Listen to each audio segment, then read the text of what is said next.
இன்னைக்கு பிரசாதத்துக்கு வந்து கோதுமை ரவை பொங்கல், வெண்பொங்கல், சக்கரை பொங்கல் ரெண்டுமே. ஆமாம். அப்புறம் தக்காளி சாம்பார், வெண்டைக்காய் போட்டு, சக்கரவர்த்தி கிழங்குல பொடிமாஸ், அரைக்கீரையில் மசியல், பரங்கிக்காயில் பால் கூட்டு. ஆமாம், அமர்கலம். ஃபஸ்ட்டு சும்மா நான் கொஞ்சம் ஜலத்தில் ஒரு போட்டு ஒரு 10 நிமிஷம் நல்லா வேக விட்டோம். வேகன்னா என்ன, ஒரு இது கொஞ்சம் விட்டோம்னா பொடி மாஸ்க்கு கொஞ்சம் பாதி வெந்திருக்கும். அது எடுத்ததுக்கப்புறம் பருப்பு போடுறேன். ஓகே, இங்கே வந்து இது பண்ணிக்கிறேன். பரங்கிக்காய் வேக போட்டோம் இல்லையா, அது சும்மா அப்படியே வச்சுருக்கேன் அடுப்பில் வேகட்டும். இங்கே வந்து நெய் விட்டுருக்கேன் ஒரு 1/2 ஸ்பூனு. இந்த கோதுமை ரவையும் போட்டு கொஞ்சோண்டு இந்த பைத்தம்பருப்பு அலமின்ட்டு அதையும் போடுறேன். கொஞ்சம் வறுத்துன்ட்டு நல்லா வேக விட்டுருவேன். நல்லா ஒரு நல்லா ஜலம் வந்து 1க்கு 4 விடலாம். இது அளவு எவ்வளவு? இது ரவை வந்து ஒரு கப்புக்கு ஒரு இது இப்போ வைத்தம்பருப்பு வந்து நல்லா ஒரு பிடி போட்டுருக்கேன். ஓகே, அது போட்டுட்டு லேசாக வறுத்துன்ட்டு 1க்கு 4 கிளாஸ் ஜலம் விட்டு அப்படியே அது பாட்டு வேக வெந்துட்டுருக்கோம். ரொம்ப இருக்கணும் இல்லை, சும்மா கொஞ்சோண்டு அந்த வாசனை அந்த வரத்துக்காக ஒரு ஜலம் விட்டுட்டு அது பாட்டுக்கு வச்சுக்கணும். மஞ்சப்பொடி உப்பு போட்டுருந்தேன். ஆல்மோஸ்ட் கொஞ்சம் இது உடனே வச்ச உடனே வெந்துடும். இது கொஞ்சம் ஜலம் கம்மியாக விட்டுக்கணும். ஃபஸ்ட்டு கொஞ்சம் ஜாஸ்தியாக விட்டோம்னா இதுவாகிடும். இது வெந்துட்டுருக்கு. இது அரைக்கிறதுக்கு வந்து எடுத்து வச்சுருக்கேன் பாருங்கள். தேங்காயும் 2 மிளகும். ஓகே, இது வந்து பால் விட்டு அரைச்சிப்பேன். ஜலம் விடாமல் பால் விட்டு நல்லா அரைச்சிப்பேன். அப்போ இது வந்து வெந்துட்டுருக்கு பாருங்கள். அப்பப்போ கிண்டி விட்டுருந்தா போகிறோம். அது பாட்டு இந்த ஜலம் ஃபுல்லாக வற்றினா கூட இன்னும் கொஞ்சம் நல்லா குழையணும். 3 விட்டுருக்கேன் இப்போது. அது நல்லா குழஞ்சதுக்கப்புறம் இன்னும் கொஞ்சம் வேணா விட்டுலாம். கொஞ்சம் விட்டுட்டு கொஞ்சம் அப்புறம் விட்டுருவேன். அதில் விட்டு அரைச்சிருவேன். அரைச்சிடுவேன். இன்னும் பாதி வந்து வெந்த உடனே அதில் விட்டுருவேன். ஸோ அதான் பால் கூட்டா. ஆமாம், இது வச்ச உடனே குழஞ்சிடும். ஒன்று இப்போ பாருங்க ஃபாஸ்ட்டாக. இப்போ அந்த கொஞ்சம் இந்த பாலில் வந்து தேங்காய் மிளகு அரைச்சிட்டுருக்கேன். ஆக்சுவலாக சர்க்கரை போடுவா, நான் போடல இன்றைக்கி. ஏன்னா ஆல்ரெடி எல்லாமே ஸ்வீட்டு மிளகா இல்லாதனால வேண்டான்னு கொதி வந்துடுது. இது இறக்கிட்டு கொஞ்சோண்டு தேங்காய் எண்ணெயில் கடுகும் தாளிச்சு கொட்ட போகிறேன். அவ்வளோதான்.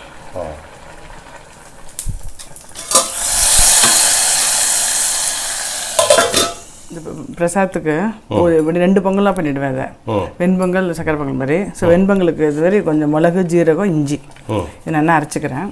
இது பாருங்க வெந்துடுச்சு ஆல்மோஸ்ட். இன்னும் திருப்பி இதெல்லாம் போட்டு வைக்கும்போது இது எனக்கு வந்து பைத்தம்பருப்பு எல்லாம் நல்லா வந்துட்டு பாருங்க.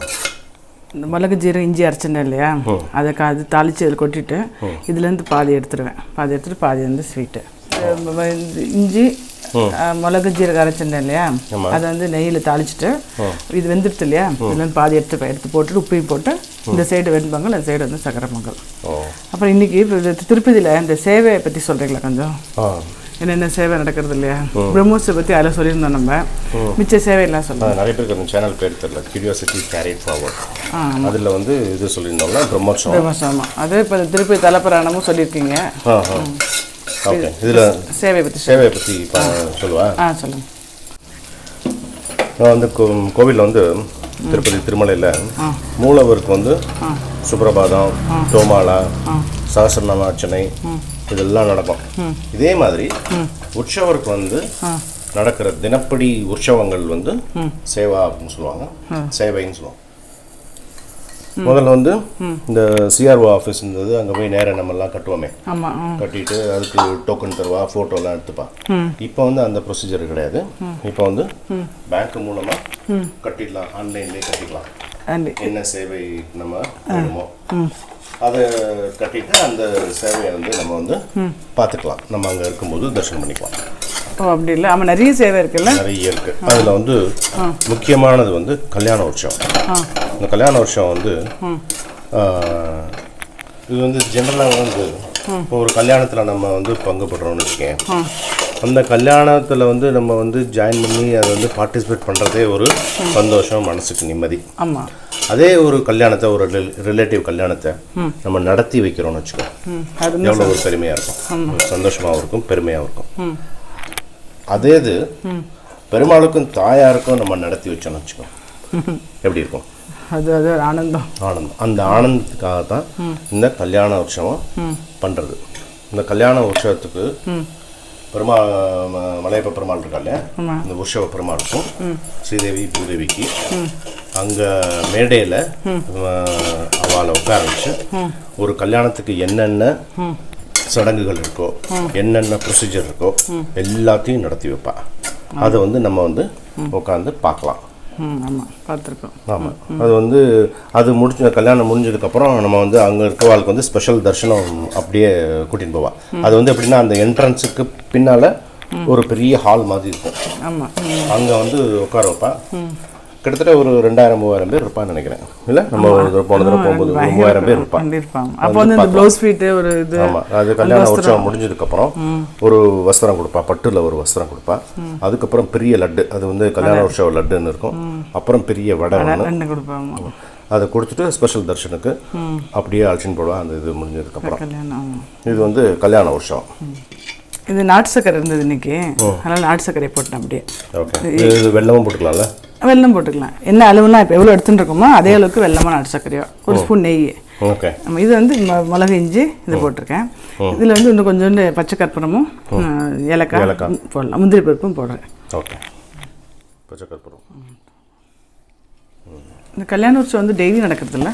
ஆமாம்மா, டெய்லி 10 மணிக்கு ஸ்டார்ட் ஆகிடும். அங்கே வந்து இந்த திருமலை நாயக்கர் மண்டபம் இருக்குல்ல, அந்த மண்டபத்துக்கு வந்து பெருமாளையும் தாயாரையும் உட்கார வச்சு டெய்லி 10 மணிக்கு பண்ணுவாள். இது வந்து இந்த தரிசனம், இந்த சேவையை பார்க்குறனால, நடத்தி வைக்கிறனால வந்து மனசில் இருக்கிற குறைகள், பாவங்கள் எல்லாம் போய் நல்ல சந்தோஷம், கல்யாணம் ஆகாத வாழ்க்கை சீக்கிரமே கல்யாணம் அந்த மாதிரிலாம் நடக்கும்னு வேண்டிட்டு பண்ணுறது இந்த உற்சவம் இல்லை. கல்யாணம் 1000 ரூபாய் 2000 ரூபா இருக்கிறது. இப்போல்லாம் வந்து லக்கி டிப்பில் கொடுக்குறாங்க. இப்போ லக்கி டிப்பு முன்னாடி சிபி நேராக போனோம்னா, சப்போஸ் புக் பண்ணாமல் நேராக போயிட்டோம்னா, போனோடனே அந்த சிஆர்ஓவில் போனோடனே ஒருத்தருக்கு ஒரு லக்கி டிப் இருக்குது. 2 இது எடுத்துக்கலாம். அது ஒன்று வந்து கிடைக்கிறது. நம்ம கூட அதில் தான் போனோம். ஒரு வாட்டி கிடச்சிது, போன வாட்டி கிடச்சிது. ஆமாம், அப்போ நம்ம எப்பயுமே வந்து இந்த அங்கபிரதட்சணம் போய்ட்றோம்ல. நம்ம அது சொல்லுங்க. அது நிறைய பேருக்கு தெரியாது. அங்கபிரதட்சணம் வந்து அங்கே அதுவும் அந்த மாதிரி போய் ஃபஸ்ட்டே நின்றுடணும், முதல் நாளே நின்றுடணும் கியூவில். அங்கே சிஆர்ஓவில் அங்கே வந்து ஃபோட்டோ எடுத்துகிட்டு ஃபஸ்ட்டு வர ஒரு 2000 பேருக்கு கொடுப்பான். எப்படின்னா மத்தியானம் 1:30 மணிக்கு அந்த டிக்கெட் இஷ்யூ பண்ண ஸ்டார்ட் பண்ணுவான். நம்ம காத்தாலே கிளம்பி இங்கேருந்து கிளம்பினா ஒரு 2 மணிக்கெலாம் அங்கே பஸ்ஸில் போய் இறங்கிட்டா கூட 2 மணிக்கு போய் லைனில் நேரம் நின்றுட்டோன்னா வாங்கிட்டோம்னா நைட் 12 மணிக்கு வந்து 2 மணிக்கு போகணும் நம்ம அந்த அங்கே பிரச்சனத்துக்கு. சப்போஸ் புக் பண்ணல, டிக்கெட்டில் புக் பண்ணல, 2 மணிக்கு க்யூ ஸ்டார்ட் ஆகிடும். கிளம்புறது 12:30க்கெலாம் குளிச்சுட்டு காலம்புரை அங்கே கிளம்பிடணும். அங்கே க்யூவில் நிற்கும்போது சொட்ட சொட்ட ஈர துணியோடு நிற்கணும். அது ரொம்ப அந்த குளிரில் அங்கே நிற்கணும். உள்ளே விடுறது வந்து எப்படி ஒரு 3-3:30க்கு ஓப்பன் பண்ணிடுவாங்க. நம்ம தரிசனம் பார்த்துட்டு வெள்ளிக்கிழமை மட்டும் அந்த தரிசனம் கிடையாது. மிச்ச நாளில் வந்து அங்கே பிரச்சனை மட்டும் பெருமாள் தரிசனம் நல்லா க்ளீனாக கிடைக்கும். அது இல்லாத வந்து ஜியர்களோட சேர்த்து உள்ளே விட்டுருவான். அது அங்கே போயிட்டு அங்கே இதில் வந்து அந்த விமான பிரதட்சணம் இருக்கு இல்லையா, அங்கே போய் அங்கே பிரச்சனம் பண்ணலாம். அங்கே பிரச்சனை பண்ண முடியாதவா சும்மா படுத்துட்டு 2 இது சேவிச்சுட்டு வந்துடலாம். 4 இதுலேயும் இன்னும் கம்பல் பண்ணுறது இல்லை பண்ணியானோன்னு. இந்த பெருமாள் தரிசனம் ஏகாந்தமாக கிடைக்கும் கொஞ்சம். சாதாரண கூட்டத்தோட அதுக்காக போகிறது. சும்மா ஜலம் விட்டுட்டு தக்காளி போட்டிருக்கேன். நல்லா இதானே மசிச்சுக்கிறேன். பருப்பு நல்லா வெந்துடுத்து குழசலாக. இது வந்து கேட்டிருந்தாரோ, இந்த வந்து இந்த கல்ச்சட்டில் போட்டு வச்சோன்னு வச்சுங்களேன், அது பாட்டு வைக்கும்போது நல்லா குக்கர்லாம் வேண்டாம், அந்தளவுக்கு கொஞ்சிடுறது. ஆமாம், அது இறக்கி வச்சதுக்கப்புறம் கூட கொதிச்சுன்னே இருக்கும். ஆமாம். இப்போ இந்த சாம்பாருக்கு பருப்பு வேக வச்சுருக்கேன் இல்லையாங்க, இங்கே வந்து பெங்களூர் தக்காளி தான், ரொம்ப புளிப்பு இருக்காது. அதனால் ஒரு 5 தக்காளியோ இல்லை 4 தக்காளி போட்டுக்கலாம் பெருசாக. போட்டு நல்லா அரைச்சிக்கிறேன். அரைச்சின்ட்டு அதையும் விட்டுன்ட்டு கொஞ்சோண்டு சாம்பார் பொடியும் போடுறேங்க. சாம்பார் பொடி உப்பு போட்டுக்கிறேன். நீங்கள் சொல்லுங்கள் அடுத்தது. அதுக்கடுத்து வந்து கல்யாண உற்சவம் மாதிரியே இன்னொன்று அமக்கலமாக நடக்கிறது வந்து பிரம்மோற்சவம், அதாவது ஆர்ஜித பிரம்மோற்சவம். இந்த பிரம்மோற்சவம் வந்து நம்ம அந்த சேனலில் பார்த்தோம் இல்லையா, வருஷம் நடக்கிற பிரம்மோற்சவம். இந்த பிரம்மோற்சவத்துக்கு கலந்துக்க முடியாதவா, சரியாக பார்க்காதவா, இல்லை இன்னொரு தடவையே பார்க்கணும் அப்படின்னு ஆசைப்படுறவா வந்து இந்த ஆர்ஜித பிரம்மோற்சவத்துக்கு பைசா கட்டி இது ஈஸியாக கிடைக்கும், எல்லாருக்கும் கிடைக்கும். இது கூட ஆமாம், இதுவும் வந்து டெய்லி நடக்கும். 12:30 மணிக்கு நடக்கும். இது வந்து 12 சாயந்தரமா 12:30க்கு நடக்கும். இந்த உச்சியில் நடக்கும். இந்த 12:30க்கு வளையப்புறம் வந்து என்னென்ன இதில் வந்து வாகனத்தில் வந்து உலா வந்தாரோ அந்த வாகனத்துல எல்லாம் எழுந்துருவார் இந்த பிரம்மோற்சவத்தில். குறிப்பாக வந்து சேஷ வாகனம், அதாவது ஆதிசேஷன வாகனம், கருட வாகனம் இருக்கும், அப்புறம் அனுமந்த வாகனம், ஆஞ்சநேயர். இது வந்து கண்டிப்பாக இருக்கும் டெய்லியே. ஸோ இது வந்து அந்த பெரிய பிரம்மோற்சவத்தை வந்து பார்க்க முடியாதவா இதுக்கு வந்து கலந்துக்கலாம். அதுக்காக வந்து இது வந்து பெருமாளே வந்து இதை வந்து ஏற்படுத்தி கொடுத்துருக்கிறது இந்த ஆர்ஜித பிரம்மோற்சவம். இந்த சேவைகள் எல்லாமே அப்படிதான். இப்போ நீ வந்து அதை வந்து பார்க்க முடியலன்னு வச்சுக்கேன், பிரம்மோற்சவம் பார்க்க முடியல அப்படின்னா இதை வந்து பார்த்துக்கலாம். அதாவது பெருமாளை வந்து சேவிக்கிறதே வந்து மனசுல குறை இருக்கக்கூடாதுன்னு, பார்க்க முடியலன்னு ஒரு குறை இருக்கக்கூடாது இல்லையா? அதுக்காகத்தான் இதெல்லாம் வந்து வச்சது. எப்பவுமே வந்து பிரம்மோற்சவம் பார்க்க முடியலையா அப்படின்னா இன்னொரு பிரம்மோற்சவம் இருக்கும். எனக்கு தெரியாது, எனக்கு போயிட வேண்டியதான். நம்ம ஒரு வாட்டி போயிருக்கோம், ஆனால் அது வந்து அவ்வளோ இது இல்லை. நம்ம ரொம்ப நாளைக்கு முன்னாடி, அது ரொம்ப வருஷத்துக்கு முன்னாடி கல்யாண வருஷம் பார்த்துருக்கோம், அங்கே பிரச்சனை பண்ணியிருக்கோம், அந்த தடவை அங்கே பிரச்சனை பண்ணியிருக்கோம். இந்த பச்சை தக்காளி அரைச்சி விட்றதுனால இந்த வாசனை போகணும், நல்லா கொதிக்கணும். இந்த சாம்பார் பொடியெல்லாம் ஒன்றா கலந்துட்டு இந்த தக்காளியை நல்லா பச்சை வாசனை போகணும், நல்லா கொதி வரட்டும். கொஞ்சம் கடுகு வெந்தயம் வெண்டைக்காய் வதக்கிட்டு இது கொதிச்சோடனே அதை போட்டுருவேன். நீங்கள் அடுத்த சேவை சொல்லுங்கள். நீங்கள் அதுக்கடுத்து வந்து முக்கியமானது வந்து ஊஞ்சல் சேவை. அதுவும் கேள்விப்பட்டிருப்பீங்க. ஆமாம், ஊஞ்சல் சேவை நடக்கும். இந்த ஊஞ்சல் சேவை எதுக்குன்னா, அங்கே வந்து திருமலையில் வந்து வருஷம் தெப்போற்சவம் நடக்கும். தெப்பம் உற்சவம் நடக்கும். இந்த தெப்ப உற்சவத்தில் வந்து பெருமாளும் உற்சவரும் தாயாரும் வந்து தெப்பத்தில் வந்து இறங்கி தெப்பத்தை சுற்றி விளக்கு ஏற்றி தீபம் பயங்கரமாக இருக்கும். சாயந்தர சமயத்தில் அந்த தெப்போற்சவத்தில் வருவாள். இது வந்து வருஷத்துக்கு ஒரு தடவை தான் நடக்கும். ஆமாம், இது வந்து கண்கொள்ளா காட்சியாக இருக்கும். ஸோ இதை பார்க்க முடியாதவளுக்கு ஊஞ்சல் சேவை. அதாவது நீ வந்து தெப்போற்சவம் பார்க்க முடியல, ஆமாம், தெப்போற்சவம் நம்ம வந்து பார்க்க முடியலையே அப்படின்னு ஃபீல் பண்ணால் பெருமாள் வந்து அதுக்கு ஒரு ஆல்டர்னேட்டிவ் வச்சுட்டார். அதான் வந்து ஊஞ்சல் சேவை. ஸோ இந்த ஊஞ்சலில் வந்து உற்சவரையும் தாயாரையும் உட்கார வச்சு அப்படியே ஜலத்தில் அந்த புஷ்கரணி, சுவாமி புஷ்கரணியில் தான் தெப்போற்சவம் நடக்கும். கோவில் பக்கத்தில் அந்த புஷ்கரணி இருக்குல்ல, அங்கே தான் நடக்கும். அந்த புஷ்கரணியில் இருக்கும்போது எப்படி வந்து அது அப்படி ஆடி ஆடி அசைஞ்சு வருவார் இல்லையா, அதே மாதிரி ஊஞ்சலில் ஆடி ஆடி அசைஞ்சு பெருமாளும் தாயாரும் உட்காந்துருப்பா. அது சுற்றி விளக்கேற்றி வச்சிருப்பா. அதே மாதிரி அந்த தெப்பத்தில் அவர் எப்படி அசைஞ்சு வராரோ அதே மாதிரி ஊஞ்சலில் பார்த்துக்கலாம். அதான் வந்து ஊஞ்சல் சேவை. கடுகு வெந்தயம் வெண்டைக்காய், அப்புறம் கொஞ்சோண்டு பெருங்காயம், கருவேப்பிலை. பெருங்காயம் நிறைய பேர் கேட்குற. ஆக்சுவலாக நம்ம அந்த சேனலில் அந்த கடையை வீடியோ போட்டிருக்கோம்ல, எஸ்எஸ்டி ஹோட்டல் ஸ்பெஷல்னு, அதை காமிச்சிருக்கோம். அதில் தெரியாத நிறைய பேர் கேட்டுனே இருக்கா இல்லையா, அதான் சொன்னேன். ஆக்சுவலாக நம்ம அந்த சேனல் ஓப்பன் பண்ண ரீசனே என்னென்னா, இப்போ சில விஷயம்லாம் உங்கள்கிட்ட நிறைய டீட்டெயிலாக கேட்கணும் அப்படின்னா இதில் வந்து அவ்வளோ டீட்டெயிலாக ஐயங்க சேனலில் போக முடியாதனால அதை ஓப்பன் பண்ணியிருக்கோம். அதில் நிறைய விஷயத்தில் வந்து டீட்டெயிலாக சொல்லியிருக்கீங்க. ஸோ அதுமாதிரி டீட்டெயிலாக பெருமாளை பற்றியோ இல்லை ஜென்ரல் டாப்பிக்கும் இருக்கிறதுல அதை பார்க்குறோம் வந்து அந்த சேனல் பார்க்கலாம். அந்த சேனலில் அது பேர் தான் சொன்னீங்களே நீங்கள், கேரி ஃபார்வர்டுன்னு. Curiosity carry forward. ஆமாம், அது பார்க்கலாம். அதுக்காக சொன்னேன். எதுக்காக சொல்கிறேன் அப்படின்னா, இந்த திருப்பதி தலப்புராணம் சொன்னீங்கல்ல, நிஜமாவே ரொம்ப நல்லா இருந்தது. ஆமாம், அது வந்து எல்லாருக்கும், ஏன்னா நீங்கள் இங்கே கொண்டு சின்ன சின்ன இன்ஃபர்மேஷன் நல்லா இருக்கு அப்படிங்கிற அதை பார்த்தான்னா தெரியும். நீங்கள் வந்து கதையை நல்லா சொல்கிறதுனால நல்லா ரொம்ப நல்லா இருந்தது. எனக்கு ரொம்ப பிடிச்சிருந்தது அது. அதனால சரி, இது புரட்டாசி மாதத்தில் எல்லாரும் அந்த திருப்பதி பெருமாள் பற்றி தெரிஞ்சுக்கிட்டோம் அப்படின்னு நினச்சேன். அதனால தான் இன்னைக்கு அந்த திருப்பதி சேனலை பற்றி சொன்னேன். நான் பிரம்மோற்சவம் பற்றி பேசியிருக்கோம்ல, அதுவும் பிரம்மோற்சவத்தை சொல்லியிருக்கோம்.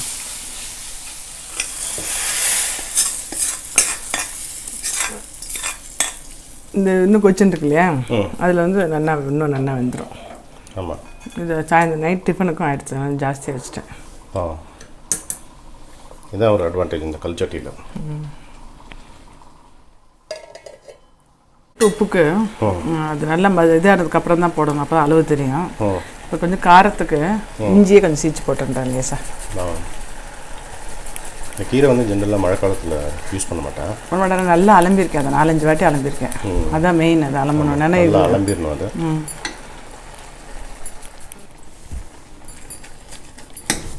அது நல்லா மசிஞ்சிடுறேன். கொஞ்சம் நெய்யில் ஜீரகமும் பெருங்காயமும் தரைச்சிருக்கேன். பரவாயில்ல, நல்லா மச்சிருக்கீங்க. அப்படியே சிஸ்டர். Thanks sister. ட்ரைனிங் தான் சிஸ்டர். நார்மல் பொடி மாஸ் தான். கொஞ்சம் கடுகு போட்டுட்டு கருவேப்பிலை, பெருங்காயம், இஞ்சி, கடலைப்பருப்பு, உளுத்தம்பருப்பு இது போட்டு தேங்காய் திருப்பி போட்டுருவேன். நல்லா இருக்கும் அது. சக்கரவள்ளி கிழங்குல சக்கரவள்ளி கிழங்கு பொடி மாதம். பொடி மாதம். அடுத்தது வந்து சஹஸ்ர தீப உற்சவம். அது இப்போ அது வந்து டெய்லி சாயந்தரம் 5:30 மணிக்கு நடக்கும். அது வந்து இந்த சஹஸ்ர அர்ச்சனை நடக்கிறதுக்கு பதிலாக மூலவருக்கு நடக்கிறது உற்சவருக்கு பண்ணுவான். இது வந்து கோவிலுக்கு வெளியே வந்து அந்த கொலு மண்டபம் இருக்கும்ல, அந்த கொலு மண்டபத்தில் உற்சவ பெருமாளும் தாயாரும் வந்துடுவார். டெய்லி 5:30 மணிக்கு ஸ்டார்ட் ஆகும். அதான் அந்த டிவியில் காமிக்கிறேன். அதான் டிவிலெலாம் காமிப்பாங்கள்ல. அப்படியே ஊர்வலம் வரும். ஆமாம், அங்கேருந்து கோவிலேருந்து வெளியே வரும். அதனால் ஊர்வலம் மாதிரி வந்து அந்த கொலு மண்டபத்தில் வந்து வரத்துக்கு முன்னால் கொலு மண்டபத்தை பயங்கரமாக டெக்கரேட் பண்ணி வச்சுருப்பாங்க. ஃபுல்லாக அந்த கொலு மண்டபம் ஃபுல்லாகவே வந்து தீபம். அது வந்து ஆக்சுவலி 1000க்கு மேலே இருக்கும். அது பேர் வந்து சரஸ்வதி தீப அர்ச்சனைன்னு சொல்லுவாங்க. 1000க்கு மேலே இருக்கும் விளக்கு. பெருமாள் அங்கே வரும்போது வேத பாராயணம், அந்த இது நாதஸ்வரம், மேளம் அமக்கலமாக இருக்கும். அங்கே பெருமாள் அங்கே கொலு மண்டபத்துக்கு என்ட்ராகும்போது சும்மா அதிரும். அப்படி இருக்கும் அந்த சரஸ்வதி உற்சவம். வந்தோடனே ஆரத்தி, கற்பூர ஆரத்தி எடுப்பான். ஜகஜோதியாக இருக்கும், கண்கொள்ளா காட்சி. அதே தான் வந்து சேவையிலே வந்து சரஸ்வதி சேவை தான் வந்து கடைசி தினப்படி சேவையில். தினப்படி உற்சவத்தை தான் வந்து சேவா அப்படின்னு சொல்லுவோம். ஸோ இது வந்து உருவானதுக்கு காரணமே வந்து வர்றவாளுக்கு வந்து குறைகளே இருக்கக்கூடாது அப்படின்னு, பார்க்க முடியலன்னு ஒரு குறை இருக்கக்கூடாது அப்படின்னு. அது என்னமோ கரெக்ட் இல்லை. நம்ம அந்த அந்த அந்த டயத்து சாயந்தர நேரத்தில் பெருமாள் நல்லா பார்க்கலாம். சூப்பராக அந்த கூட்டம் அவ்வளோ இருக்காது. நல்லா நிறுத்தி அதை இன்னும் அப்படியே வரும்போது அப்படி ஜகஜோதிச்சுருந்து இல்லை, ஜகஜோதியாக இருக்கும். கண்கொள்ளா காட்சி தான் அது. கொஞ்சம் தேங்காய் போட்டுட்டேன். ஆயிடுச்சு. இது வரைக்கும் புரட்டாசி மாதத்துக்கு வந்து அது பேர் என்ன, புளி மிளகாய் இல்லாமல் பண்ணியிருக்கேன்ல?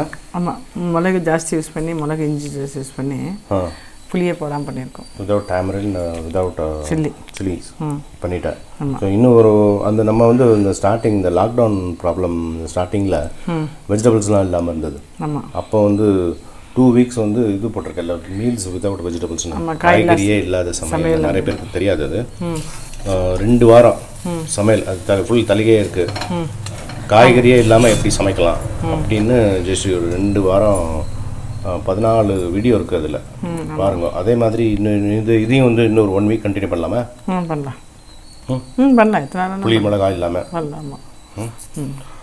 ஆனால் டிஃப்ரென்ஸ் தெரியுறது இல்லை. இது உடம்புக்கு எவ்வளோ நெஞ்சரிச்சலே கிடையாது. புளி இல்லாதனால நெஞ்சரிச்சலே கிடையாது. கண்டினியூஸாக அது பண்ணணும். ஆக்சுவலி எல்லாரும் அட்லீஸ்ட் வாரத்தில் ஒரு நாள் அப்படி வச்சுருந்தேன்னா உடம்புக்கு நல்லது. மாதிரி மைண்டும் நல்லா காமாக இருக்குது. ஆமாம், இந்த சமையல் மாதிரி மிளகாயும் புளியும் இல்லாதது. 100% சாத்விக். No onion, no garlic, no tamarind, no chillies. Super. எடுத்து வச்சிடுறேன். ஆயிடுச்சுல? ஆயிடுச்சு. இன்றைக்கி வந்து பெருமாளுக்கு வந்து பிரசாதம் வந்து கோதுமை ரவையில் பொங்கலும் சக்கரை பொங்கலும். அப்புறம் வந்து தலிகை வந்து தக்காளி வெண்டைக்காய் போட்டு சாம்பார், அரைக்கீரை மசிச்சிருக்கேன். அப்புறம் வந்து பரங்கிக்காய் பால் கூட்டு போட்டு பண்ணியிருக்கேன். சக்கரவள்ளி கிழங்கு வந்து பொடி மாசம். இந்த பால் கூட்டில் ஏன்னா சக்கரவள்ளி கிழங்கு கொஞ்சம் இனிப்பாக இருக்கும், பரங்கிக்காய் கொஞ்சம் இனிப்பாக இருக்கனால சுகர் போடலை. ஏன்னா பால் கூட்டில் கொஞ்சம் வெல்லமோ சர்க்கரையோ போடணும் அதில். அப்படியா?